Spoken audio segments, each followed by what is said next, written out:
चला आज बनवूया अवघ्या अर्ध्या तासात तयार होणारा खमंग रुचकर लागणारा झटपट तयार होणारा चिवडा नमकीन। बनवायला अतिशय सोपा, चवीला तितकाच भन्नाट लागणारा आहे।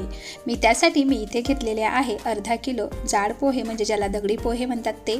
त्यानंतर कढईमध्ये तेल घालून आपल्याला चाळणीमध्ये असे हे पोहे तळून घ्यायचे आहेत। अशा पद्धतीने तळायला सोपे जातात आणि पटकन होतातही।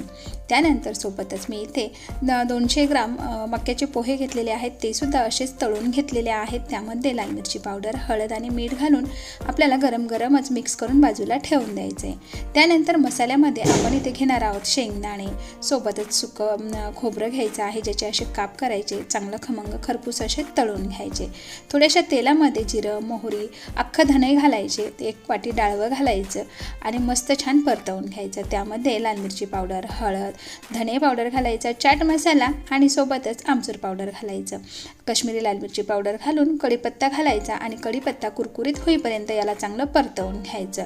हे सर्व मसाले आपल्या आवडीप्रमाणे, गरजेनुसार, चवीनुसार घालायचे आहेत। आणि सोबतच त्याच कढईमध्ये 1 पाव मुरमुरा सुद्धा आपल्याला चांगला कुरकुरीत होईपर्यंत परतवून घ्यायचा आहे, भाजून घ्यायचा आहे। भाजलेल्या मुरमुऱ्यामध्ये तयार मसाला घालायचा डाळव्याचा आणि त्यामध्ये चवीनुसार मीठ घालायचं, थोडंसं काळं मीठ सुद्धा घालायचं आहे।